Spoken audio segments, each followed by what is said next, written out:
আসিফ নজরুল আর একজন হচ্ছে lieutenant general Jahangir. এই দুইজন নাটের গুরু। আসিফ নজরুল ওই ছেলেদের দিয়ে সব জায়গায় মব জাস্টিস করায়। কোটা আন্দোলন বলে কিছু ছিল না, কারণ কোটা তো ছিলই না। আমি তো ওটা বাতিল করে দিয়েছিলাম 18 সালে। কোর্টের একটা রায় হয়, সঙ্গে সঙ্গে আমাদের সরকারের পক্ষ থেকে সেই রায় স্থগিত করার জন্য আবেদন করে, উচ্চ আদালত স্থগিত করে। তাহলে কিসের আন্দোলন? 7 জুলাই থেকে 14 জুলাই পর্যন্ত যতদিন ছাত্রছাত্রী আন্দোলন করেছে তাদের বিরুদ্ধে কিন্তু কোনো ব্যবস্থাই না হয়নি। পুলিশ বরং তাদের নিরাপত্তা দিত। 15 জুলাই থেকে শুরু করলো পুলিশ হত্যা করা, আওয়ামী লীগ নেতা, সংখ্যালঘু সম্প্রদায়, সাংবাদিক, আইনজীবীদের হত্যা করা, মেট্রো রেল, বিটিভি অফিস থেকে শুরু করে প্রত্যেকটা প্রতিষ্ঠান আগুন দিয়ে পুড়িয়ে দেওয়া, এবং যে ধ্বংসযজ্ঞ এবং কি বিভৎস ঘটনা, লাঠি রামদা এগুলি দিয়ে কুপিয়ে কুপিয়ে মানুষ হত্যা করা, আওয়ামী লীগ নেতা, পুলিশ এদেরকে মেরে মেরে ফ্লাইওভারে ঝুলিয়ে রাখা, গাছের সাথে ঝুলিয়ে রাখা, ঝুলিয়ে রেখে তাদের অত্যাচার করা, কী ধরনের বিভৎস বিভৎস ঘটনা তারা ঘটিয়েছে, একবার খালি সেগুলি চোখে দেখা দরকার সকলের, তাহলেই বুঝবে। এবং সব কিছুর পিছনে কিন্তু ইউনূসের হাত। আমাদের নামে মিথ্যা অপবাদ। আমরা কি কত বিলিয়ন বিলিয়ন ডলারকে মিলিয়ন মিলিয়ন ডলার বিদেশে পাচার করেছি। আমার প্রশ্ন যে ইউনূস সাহেব তো প্রায় 10 মাস ক্ষমতায় আছেন, তো এই 10 মাস নিশ্চয়ই কোনো পাচার হচ্ছে না। তাহলে আমাদের রিজার্ভ তো বেড়ে যাওয়ার কথা।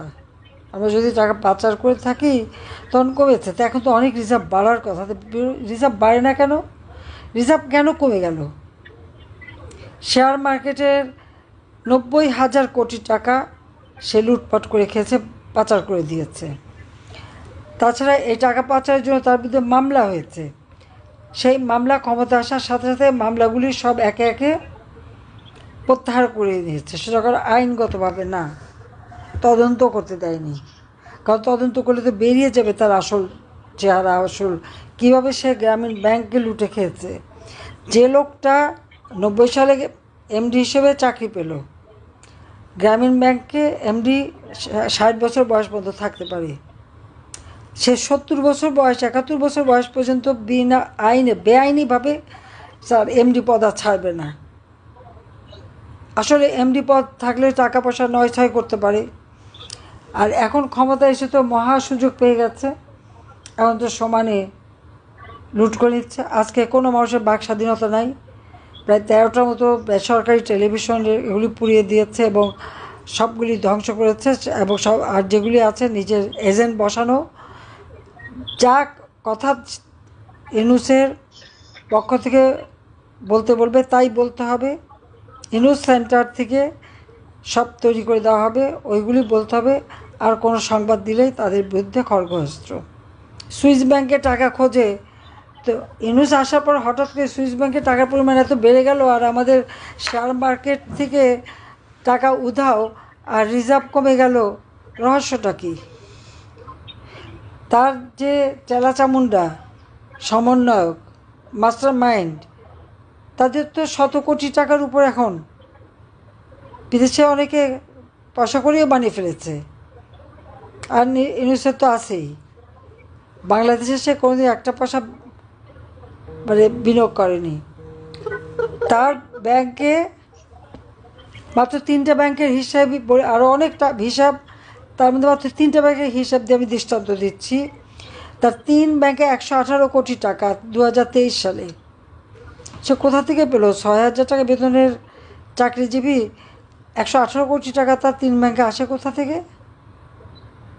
এ তো জনগণের টাকা। আর এর বাইরে তো টাকা আছেই। Yunus trust, professor Yunus trust, family trust, অমুক সমুক করে টাকা পয়সা নয় ছয় অনেক প্রচুর। তার বিচার নাই, কেউ মামলা করতে পারবে না, দায় মুক্তি। 14 জুলাই থেকে সব দায় মুক্তি। দায় মুক্তি কাদের দেয়? যারা অপরাধ করে তাদের।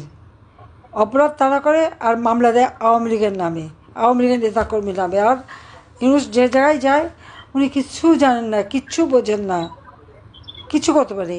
ওখানে বলে মেটিকুলাসলি ডিজাইন করে উনি চক্রান্ত করে এসেছে, আর এদিকে বলে আমি তো কিছু জানতাম না, আমাকে এনে বসিয়ে দিয়েছে, আমার কিছু করার ছিল না, আমি দায়িত্ব নিয়েছি, না পারলে আমি চলে যাব। ইউনূস চলে যাবে না। যে লোকটা আইন ভঙ্গ করে একটা এমডি পদ ছাড়তে পারে না, সে আজকে সরকারের বেআইনিভাবে জনগণের ম্যান্ডেট ছাড়া সংবিধান লঙ্ঘন করে ক্ষমতায় বসে আছে, ক্ষমতার মধুভোগ করতেছে। সে যাবে ক্ষমতার থেকে, আর দেবে নির্বাচন, জীবনও নির্বাচন দেবে না। লন্ডনে যে তারেক জিয়ার সাথে সাক্ষাৎ, আমার বা চমৎকার। 15ই আগস্ট ঘটনার সঙ্গে জিয়াউর রহমান জড়িত, 21শে আগস্ট ঘটনার সঙ্গে তারেক আর খালেদা জিয়া জড়িত, 5ই আগস্ট ঘটনার সাথে ইনুস জড়িত। রতনে রতন চেনে, শিয়ালে চেনে কচু বলে একটা কথা আছে না গ্রামে, সেই দশা। 2 খুনি এবং 2 দুর্নীতিবাজ চোর তারা মিলিত হয়েছে। তারেক জিয়াকে আশা দিয়ে আসছে ইলেকশন দেবে, দাবি মেনে নিয়েছে। ইনুস ইলেকশন দেওয়া লোক না। সে ক্ষমতা যতক্ষণ পারবে তার ভোগ করতে হবে, সে ভোগে বিশ্বাস করে। কোনোদিন দুর্যোগ দুর্বিপাক কখনো বাংলাদেশের জনগণকে সে একটি পয়সা দিয়ে সাহায্য করেনি, সহযোগিতা করেনি। কিন্তু আমরা যখন সব কন্ট্রোল করেছি, একখানা বিবৃতি সুন্দরভাবে লিখা একখানা বিবৃতি সে দিতে পেরেছে, এখনও তাই করছে। কারণ পত্রপত্রিকায় ভালো, তার তো অনেক ইনভেস্টমেন্ট। আমেরিকায় তো গ্রামীণ আমেরিকান ব্যাংক, বিশাল অঙ্কের টাকা সেখানে। কাজে টাকা দিয়ে যে কোনো পত্রিকায় সে ভালোভাবেই ছাপাতে পারে, মিডিয়া ছাপাতে পারে, ওইটাই করে যাচ্ছে। আর আমাদের বিরুদ্ধে মিথ্যা মামলা। আমরা নাকি চরম দুর্নীতি করেছি। আমার প্রশ্ন, এই দুর্নীতি করেছি, টাকা পাচার করেছি, তাহলে শুনছি তো বের করে না কেন? কোথায়, কত টাকা, এ পর্যন্ত তো বের করতে পারছে না। এবং সে পারবে কি? যে হিলারি ক্লিন্টনকে দিয়ে ওয়ার্ল্ড ব্যাংকে পদ্মা সেতু টাকা বন্ধ করেছিল, তখনও তো বলেছিল দুর্নীতি। আমি বলছি, চ্যালেঞ্জ দিয়েছিলাম, দুর্নীতি তদন্ত করো। কানাডা ফেডারেল কোর্টে মামলা দিয়েছিল। সেই মামলায় কি বলেছে? ওয়ার্ল্ড ব্যাংকের সমস্ত দুর্নীতির অভিযোগ ভুয়া, মিথ্যা, কোনো দুর্নীতি হয়নি। আমরা তো বারবার অগ্নি পরীক্ষা দিচ্ছি, এখনও দিচ্ছি, কিন্তু ইউনুসকে তো বের করতে হবে যে কোথায় কী দুর্নীতি করেছে। পরিকল্পিতভাবে আবু সাইদ, মুগ্ধ এদেরকে হত্যা করেছে। সেই রাইফেল কার হাতে, স্নাইপার রাইফেল কার হাতে আছে? কেন খুঁজে বের করেনি? আমি জুডিশিয়াল এনকোয়ারি কমিটি করে দিয়েছিলাম, কেন এনকোয়ারি কমিটিতে কাজ করতে দেয় নাই? এনকোয়ারি কমিটি কি বন্ধ করলো কেন? কেন এই হত্যা তদন্ত করলো না? আর সব মামলা আওয়ামী লীগের বিরুদ্ধে, আমাদের বিরুদ্ধে। আমি কেন মানুষ হত্যা করতে যাব? যে মানুষের উন্নয়নের জন্য আমি কাজ করছি, সেখানে দল দেখিনি তো। দল মত নির্বিশেষে সকলের জন্য উন্নয়ন করেছি, সবাই তার সুফল ভোগ করেছে। তা আমি কেন মানুষ হত্যা করতে যাব? আমি তো জনগণের ভোটে নির্বাচিত হই। ইউনুস মানুষ হত্যা করে লাশের উপরে পা দিয়ে ক্ষমতা এসেছে, মামলা দিয়েছে আমাদের বিরুদ্ধে, অপবাদ দিয়ে যাচ্ছে আমাদের বিরুদ্ধে। তারই তো হত্যার দায় বিচার হওয়া উচিত। এবং তার সাথে ওই যে আসিফ নজরুল আর একজন হচ্ছে লেফটেন্যান্ট জেনারেল জাহাঙ্গীর, এই 2 জন নাটের গুরু।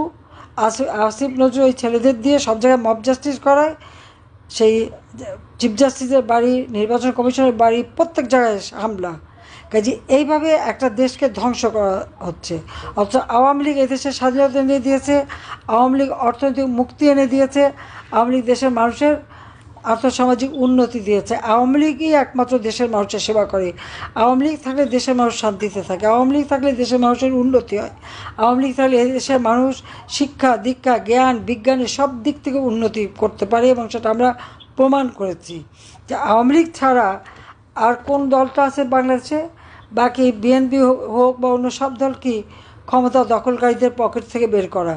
আর আওয়ামী লীগ মাটি মানুষের অধিকার প্রতিষ্ঠার আন্দোলনের মধ্য দিয়ে প্রতিষ্ঠিত হওয়া। কাজেই এই আওয়ামী লীগকে ধ্বংস করবে, আমাদের কার্যক্রম নিষিদ্ধ করে, এই সাহস থেকে পায়? আমাদের এমনকি নিবন্ধন বাতিল করে। ইনুস নিবন্ধন বাতিল করার কে? আমরা জনগণের নির্বাচিত প্রতিনিধি। আর ইনুস হচ্ছে ক্ষমতা দখলকারী, ক্ষমতা ডাকাতি করে নিয়েছে, ডাকাত একটা। তো সে আবার আমাদের বাতিল করবার কে? সেটা আমাদের প্রশ্ন। কাজে এর এই আসল চেহারাটা আজকে জনসম্মুখে প্রকাশ হয়ে গেছে, যে কারণে কোনো জায়গায় যে সেই আগের মতন আর সম্ভব নেই। মিথ্যে কথা বলা ছাড়া তো সত্যি কথা বাইরে দাঁটে না। বলো কি, প্রিন্স চার্লস তাকে দাওয়াত দিয়েছে, পুরস্কার দেবে, পুরস্কারটা দিয়েছে, দিল তো এক মহিলা, রাজা তো দেয়নি। বলছো রাজা কিং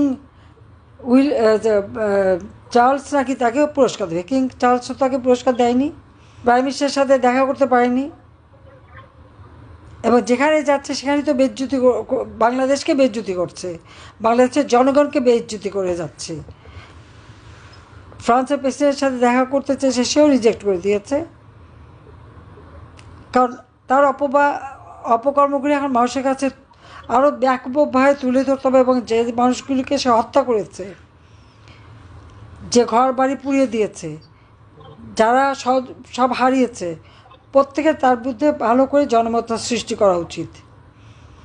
এবং একে ক্ষমতা থেকে না সরালে দেশের কল্যাণ আসবে না, দেশের মানুষের ভাগ্য পরিবর্তন হবে না, দেশ আরও ধ্বংসের দিকে যাবে। সেই জন্য আমাদের এই প্রতিষ্ঠা বার্ষিকীতে আওয়ামী লীগের সৃষ্টি, বাংলাদেশ স্বাধীন হয়েছে, বাংলাদেশের মানুষের আর্থসামাজিক উন্নতি আওয়ামী লীগই করে দিয়েছে, আর কেউ কখনো করেনি, করবেও না। কারণ আওয়ামী লীগের একটা দায়বদ্ধতা আছে, আওয়ামী লীগ দেশের মানুষের কথা ভাবে, আর এরা ক্ষমতা আসে ভোগ করতে আর লুট করতে। কাজে লুটেরাদের কাছে দেশের মানুষ, দেশের সম্পদ কোনোটাই নিরাপদ নাই। আজকে সেটা প্রমাণ হয়ে গেল, লুটপাট করে দেশকে শেষ করে দিয়েছে। কাজে এদের হাত থেকে দেশকে রক্ষা করার জন্য প্রত্যেকে এক হয়ে কাজ করে এই হটাও ইউনূস, বাঁচাও দেশ, এই বলে সবাইকে কাজ করার আহ্বান জানাচ্ছি। এবং প্রতিষ্ঠা বার্ষিকীতে আওয়ামী লীগের সকল নেতাকর্মী, সহযোগী সংগঠনের নেতাকর্মী, দেশে প্রবাসে যারা আছেন, সবাইকে আন্তরিক অভিনন্দন জানাচ্ছি। আওয়ামী লীগ প্রতিষ্ঠিত দল, আওয়ামী লীগ আছে, আওয়ামী লীগ থাকবে, কারো বাবারও সাধ্য নয় আওয়ামী লীগকে ধ্বংস করে। আমাদের প্রায় 10,000 নেতাকর্মী তারা নির্যাতিত, এবং এর মধ্যে প্রায় 1,500 নেতাকর্মীকে হত্যা করেছে ইউনূস তার পরিবার সহ। আমরা আস্তে আস্তে নাম সমস্ত সংগ্রহ করে যাচ্ছি, কারণ যাদের পুড়িয়ে মেরেছে অনেকের খবরও পাওয়া যাচ্ছে না, লাশ গুম করে দিয়েছে। এখনও আওয়ামী লীগের প্রায় কয়েক হাজার নেতাকর্মীর খোঁজ পাই না, ইউনূস তাদেরকে সব গুম করেছে। কাজে স্বাধীনতা মুক্তিযোদ্ধা তাদেরকে গুম করেছে। কাজে এই গুম, খুন, হামলা, মামলা দিয়ে আওয়ামী লীগকে দমাতে পারবে না।